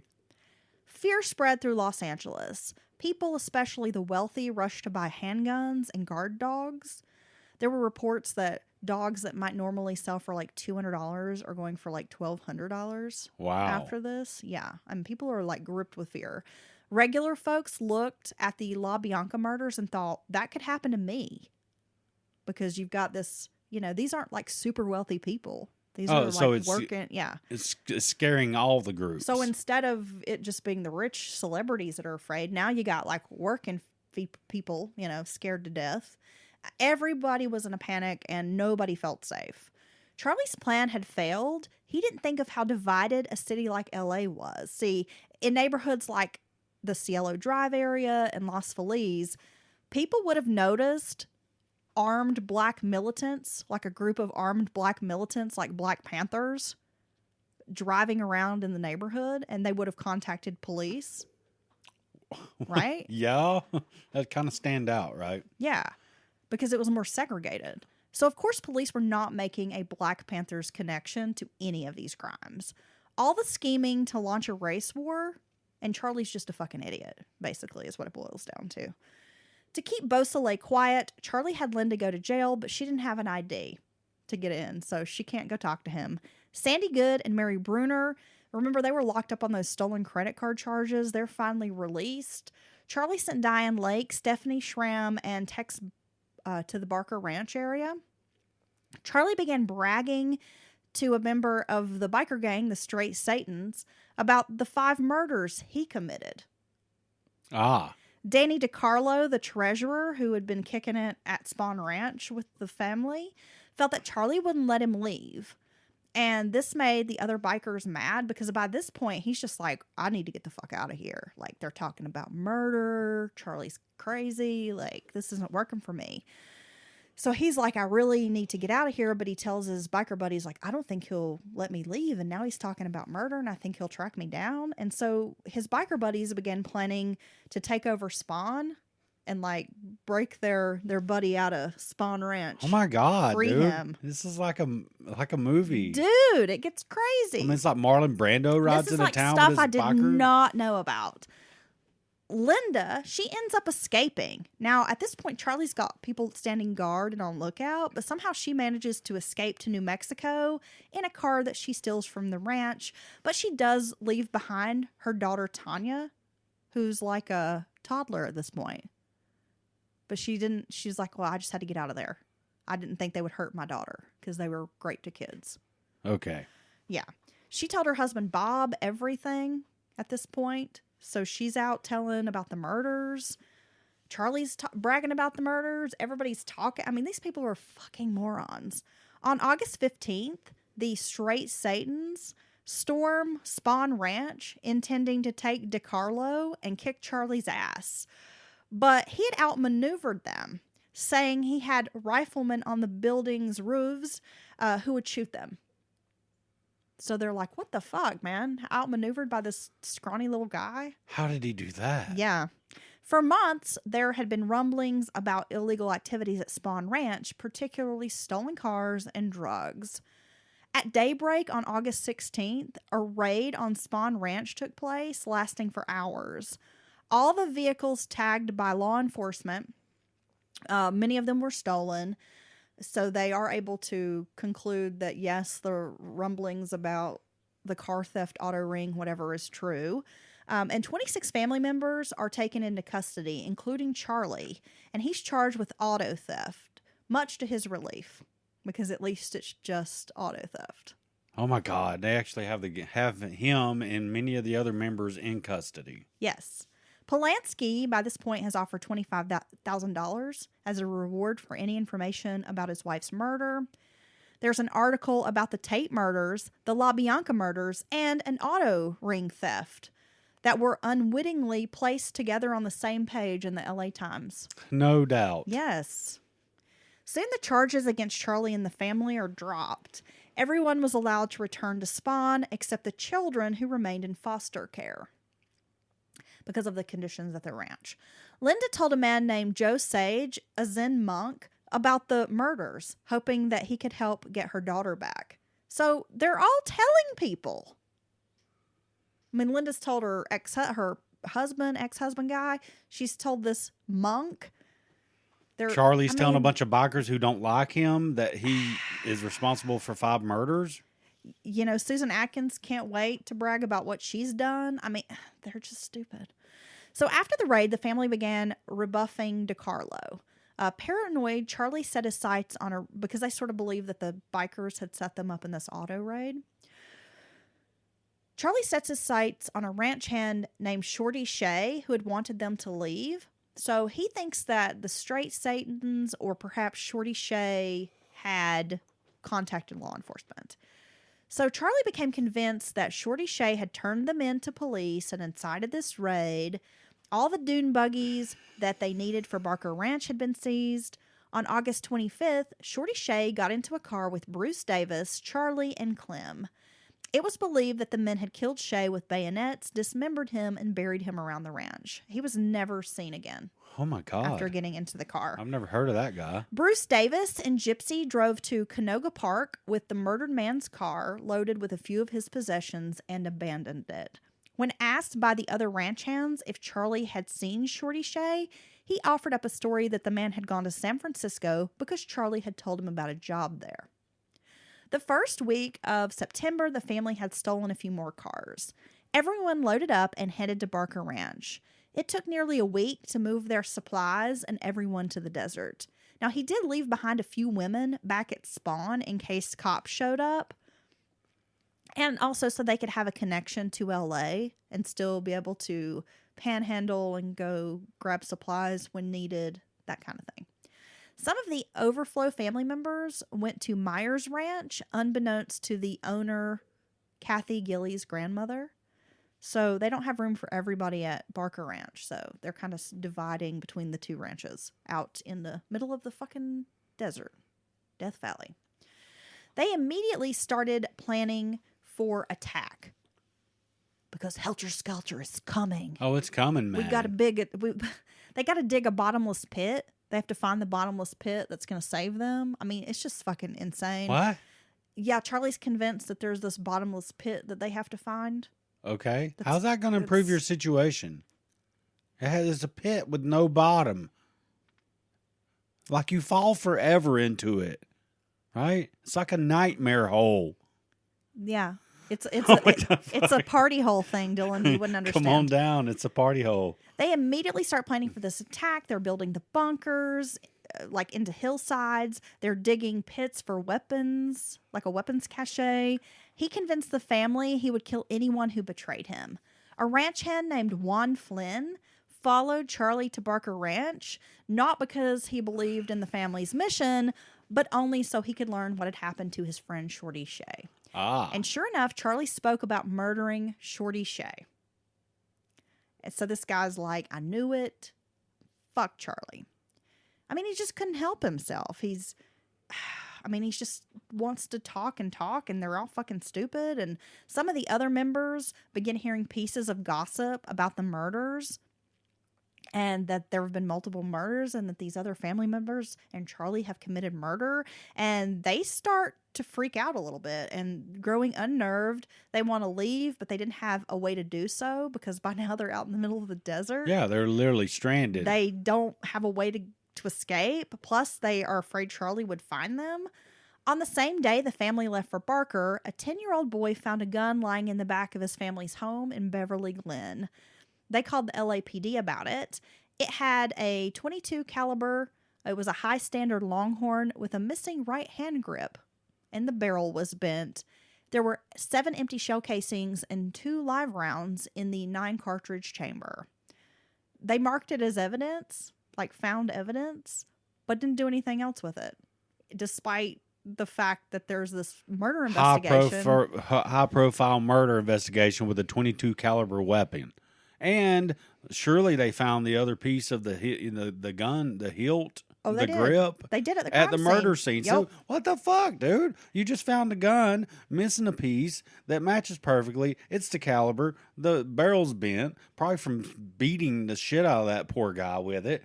And yeah. Well, later the boy's father, hearing news reports about this gun, this piece of gun, he again calls detectives to say, I turned in a gun that matches that description. So it takes like a regular citizen to bridge the gap.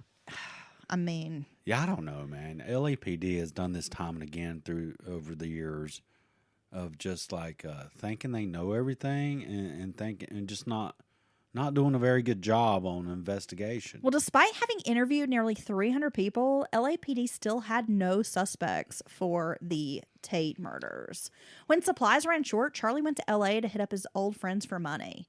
Dennis Wilson gave him only a few bucks. Greg Jacobson told Charlie to get back to the desert. He said, quote, "You don't belong in the city anymore." He's like shooing off a coyote. Yeah. The cycle of needing money and food with no helter-skelter happening was stressing out Charlie because it was a cycle. I mean, he constantly needed food and supplies to keep the family going, but then helter-skelter wasn't happening, so the family was kind of growing tired of his bullshit and, like, starting to not believe him anymore. Right. Like, you don't know what you're talking about. So he's kind of like, he's got a lot on his plate, man. Then 2 of the women left walking. They did a 16-hour walk through the desert to a store in Ballarat, and then they hitchhiked to LA. Barbara Hoyt, one of the women, told her mother in Canoga Park everything she had learned about the Tate murders, but her mother didn't believe her. Charlie decided the best way to keep everyone loyal was by making them too tired to run, so he's just working them to death. Mary Bruner, she left, and she went to Wisconsin where her mother had custody of her son Pooh Bear. Some park rangers had gone out to Barker looking for a stolen car, and on their way out there, they encountered this other sort of spiritual guru guy who knew Charlie and did not like him and started telling him all the shit about Charlie. Like, yeah, they've got stolen cars, they've got weapons. I think Charlie's dangerous. Oh, it's his competition, bro. It is. It's like the guru down the road. Yes. What the fuck? It's not room in Death Valley for 2 gurus. No, man, I'm the real guru. He's the fake guru, man. Back at the ranch, the park rangers jotted down tag numbers. They disabled a stolen Toyota that they were looking for so that they could come back and get it. And Tex sees them doing this, and so after they leave, he immediately goes and like fixes whatever they disabled. Okay, so then a raid is being planned by the park rangers, the California Highway Patrol, and the Inyo County Sheriff's Office. They're going to raid Barker Ranch. So just all these raids. Eventually, Tex is growing annoyed with Charlie, and he's feeling like super paranoid because these park rangers are out there poking around. I mean, he's feeling the heat. Nothing Charlie said is happening. Right. So he steals a truck and drives to San Bernardino, where he calls his parents for a plane ticket. He leaves California for Texas. But that didn't last long. Tex went to Mexico, then back to California almost immediately looking for Charlie. Okay. On October 10th, a raid took place at Barker Ranch and Myers Ranch. Leslie, Pat, Clem, Gypsy, Susan, Squeaky, and Little Patty were taken into custody, along with Sandy, Ruthann, and Nancy Pittman. 2 babies were taken in as well. Of 11 vehicles they found at the ranch, 8 were stolen. 2 young women who'd wandered off found these lawmen, Kitty Lutzinger, Bobby Beausoleil's pregnant girlfriend, and Stephanie Schramm. They're like wandering around in the woods when they see law enforcement coming to raid the property, and they're like begging, please take us away from here. What the hell? Yes. Kitty Lutzinger's mother told her that LAPD detectives had wanted to talk to her about the murder Bobby allegedly committed, and she was eager to talk. Charlie returned to Barker and met a few remaining members that were left behind, and he stayed there, which was a mistake. On the 12th, lawmen returned to the ranch. So then Diane Lake, Bruce Davis, a guy named Zero, and a few others were taken into custody. Charlie was also arrested. Now, get this, Dylan. He was booked as Manson Charles, a.k.a. Jesus Christ God. That's his aliases. Oh, nice. Yes. While most of the family kept loyal to Charlie, Kitty Lutzinger was spilling the beans to LAPD detectives about Charlie's involvement in the Gary Hinman murder. Now, she knew Sadie's real name because everyone went by nicknames, remember? And she's like, I know that Sadie was part of this, and her real name is Susan. But she could not remember the other woman who'd been involved. She just kept saying it was a redhead. But they called her Dookie Fingers. But remember, it was Mary Bruner. Ah, yes. And she's Mary. already back in Wisconsin. Susan Atkins, a.k.a. Sadie Mae Glutz, was in custody. So they were like, okay, we got this woman, but who's this redhead? Now, when questioned, she mostly corroborated Kitty's story, Sadie Mae, or Susan, because Susan's just like, yeah, we did all that. Just la la la. Squeaky and Pat Krenwinkel were taken to LA County Jail as well because they were the only women in the group who had red hair at the time. So cops thought they may have been involved with this. A guard felt bad for Pat and helped her contact her family, and she eventually went to stay with her mother in Alabama. Squeaky rushed back to Inyo County to be near Charlie. About half the family was released after court, and they headed back to LA or to Spawn Ranch. Sandy, Squeaky, and Sandy's baby Ivan went to a hotel near the jail so they could be near Charlie, because this Squeaky, she is like loyal to the end. She's a ride or die. I mean, Squeaky she's like up Charlie's ass, bro. She's one of his more devout followers. Devout Yep. Attendees. Detectives saw similarities in Hinman's and the LaBianca murders, but there were just a few things that didn't quite add up, and they couldn't link Charlie to the LaBianca murders, though Kitty Lutzinger had implicated him in the Gary Hinman killing. Susan Atkins hadn't mentioned Charlie at all when she corroborated along with Kitty's story and admitted everything, but she never mentioned Charlie. But Kitty had given them the names Danny DiCarlo and Tex Watson, so law enforcement wanted to follow up with those members. Finally, detectives added Charles Manson to their dwindling list of suspects in the LaBianca murders because at this point they're just like grasping at straws. Yeah, well, they're right, though. Susan had bragged about stabbing a man in the legs, which Kitty had thought was Gary Hinman, but detectives knew the Tate murders had a man who was stabbed in the legs. It was all starting to fall into place.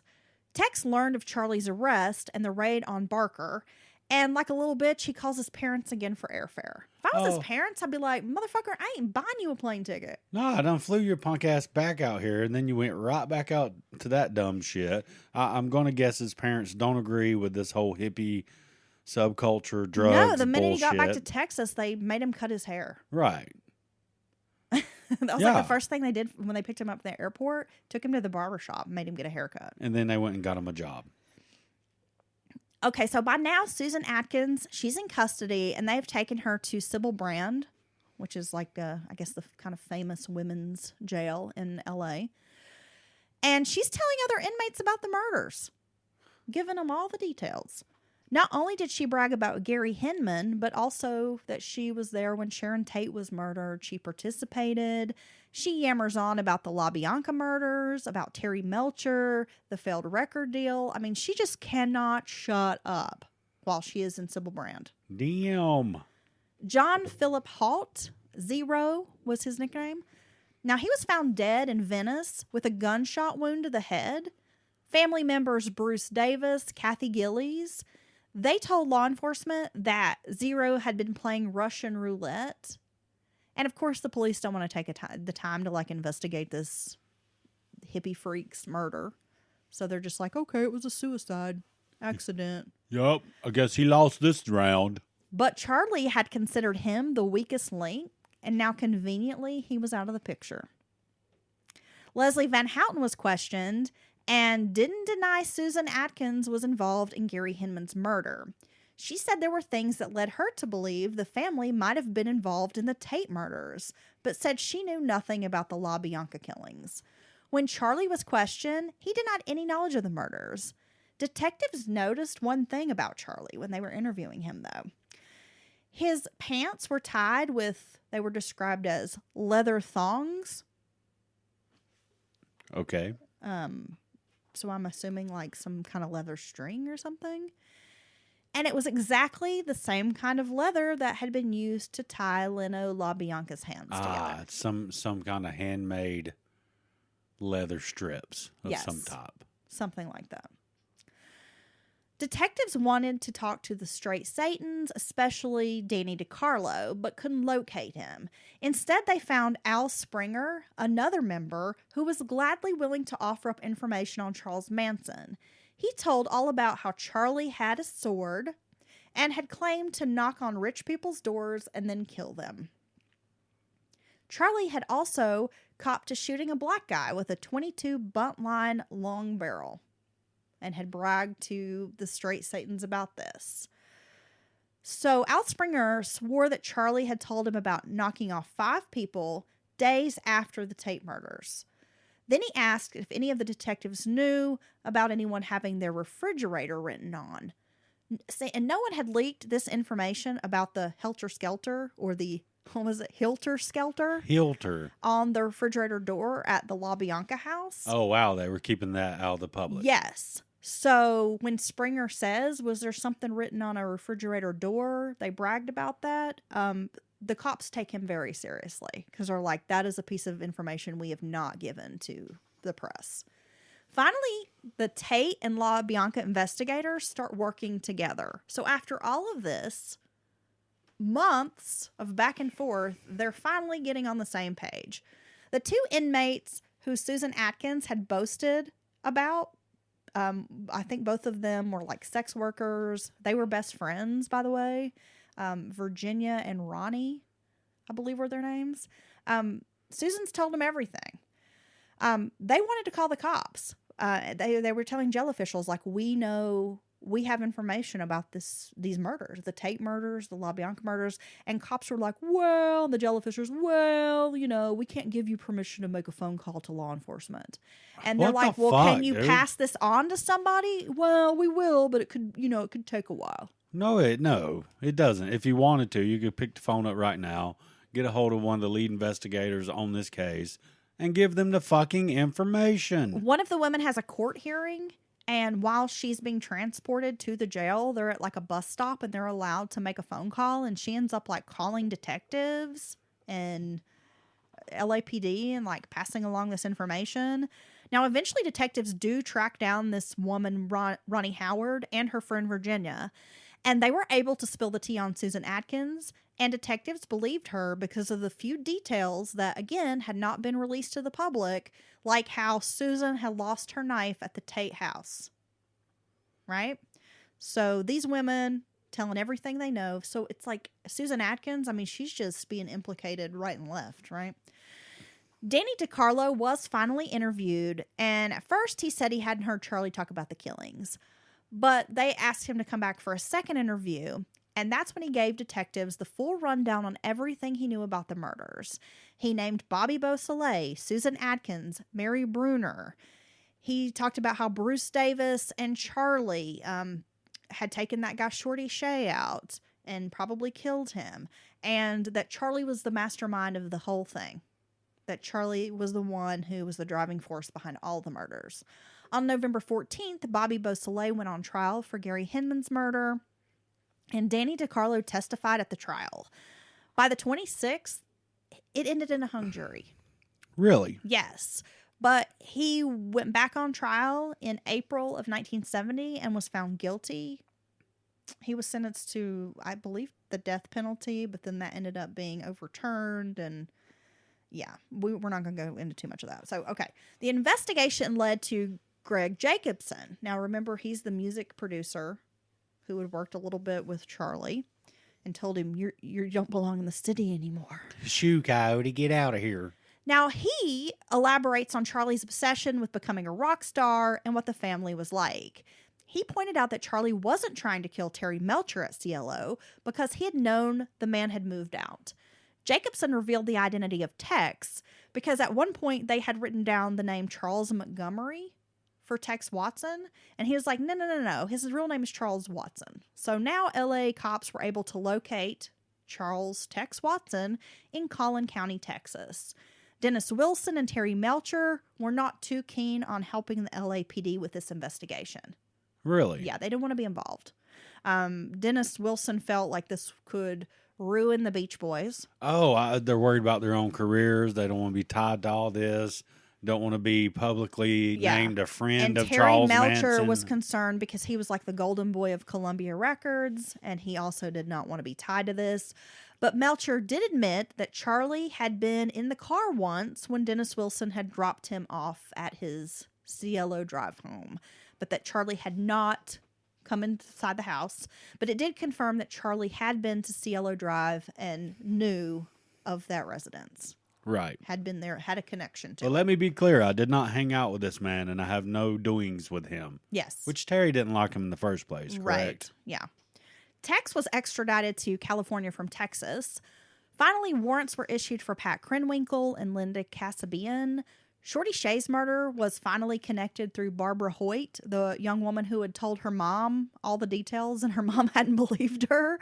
Now, finally, her mom calls the cops, and Barbara talks. Susan Atkins was offered a deal that if she testified truthfully to the grand jury, she would be spared the death penalty. A fingerprint from CLO matched Pat Krenwinkel, so now she's being placed there with Tex and Susan. I mean, so it's like all falling into place. The grand jury heard testimony from a number of witnesses, including Jacobson, Danny DiCarlo, and 3 of 5 women who had been picked up at the Inyo County Jail. Ruth Ann, Diane Lake, and Nancy Pittman swore that they knew nothing about the murders. But indictments were returned on 7 counts of murder and 1 conspiracy to commit murder for Charles Manson, Charles Watson, Susan Atkins, Pat Krenwinkel, and Linda Kasabian. Because she had been involved in the second night, Leslie Van Houten was indicted on 2 counts of murder and 1 count of conspiracy.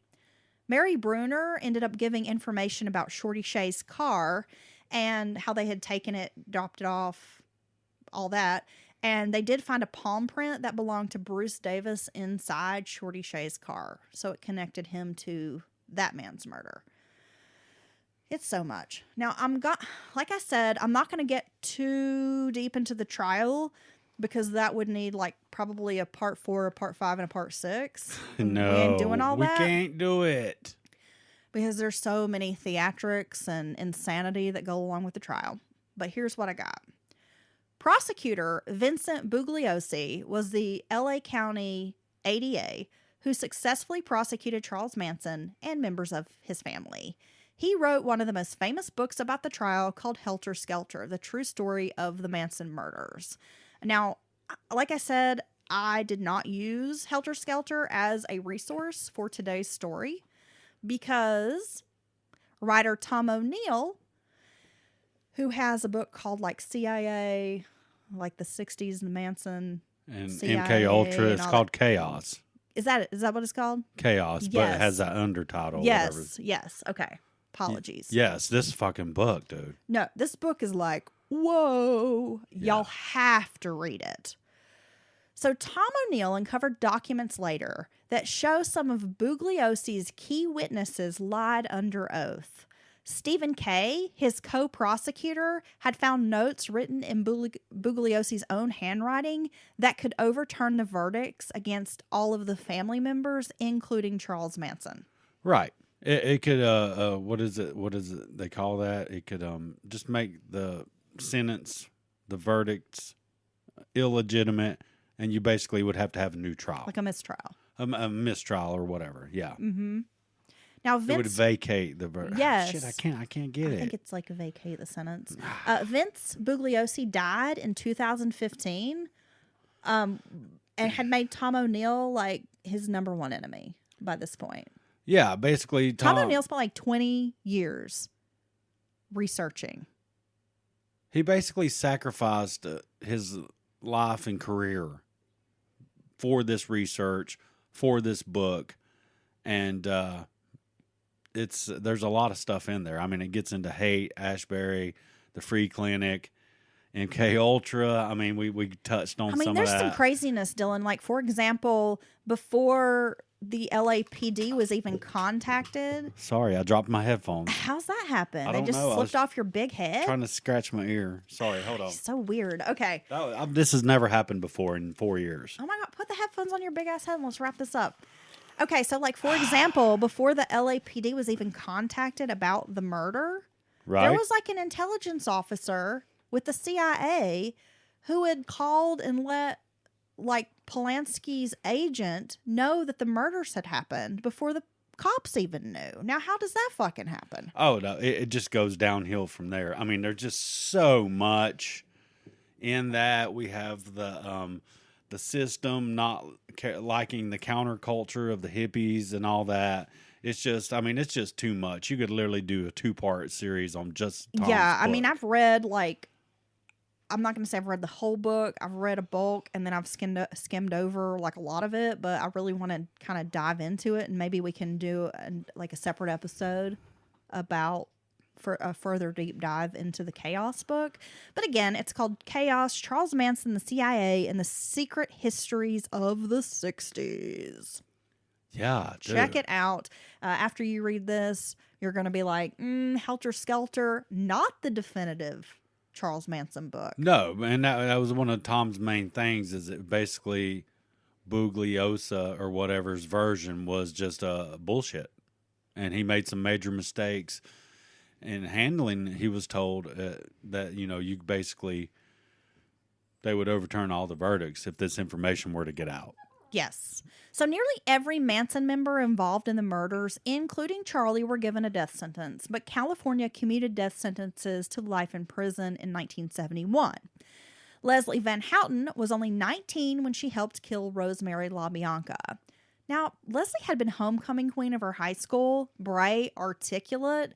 At one point, Charlie thought she was too smart to be a family member, right? Get out of here, man. You reading stuff. She was denied parole in 2019. That's like the last bit of information I found. If somebody sees an update on her, let me know. Susan Atkins was diagnosed with brain cancer in 2009 and died in prison. Charles Manson died in 2017 at the age of 83. Tex Watson and Pat Krenwinkel are still behind bars, Pat being the longest-serving female inmate in California history. Squeaky Fromme wasn't involved in the murders, but remained a loyal follower of Charles Manson. She attempted to assassinate President Gerald Ford and was imprisoned until 2009. She lives somewhere in upstate New York. How the fuck she out after she tried to kill the president after all this? Crucial to the prosecution's case was Linda Kasabian, and she was given immunity for her help in solving this and testifying against the assailants. There's another thing people should seek out. It's just kind of along the lines of Tom O'Neill's book. It's referred to as the Tex Watson tapes.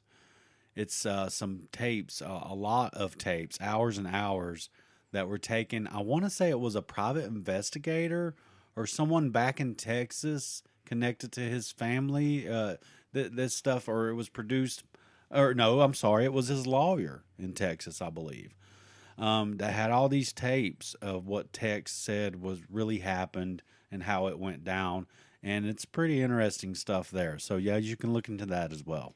So some of my resources for today's story, the book by Jeff Gwynne, Manson, The Life and Times of Charles Manson, Member of the Family, which was written by Diane Lake.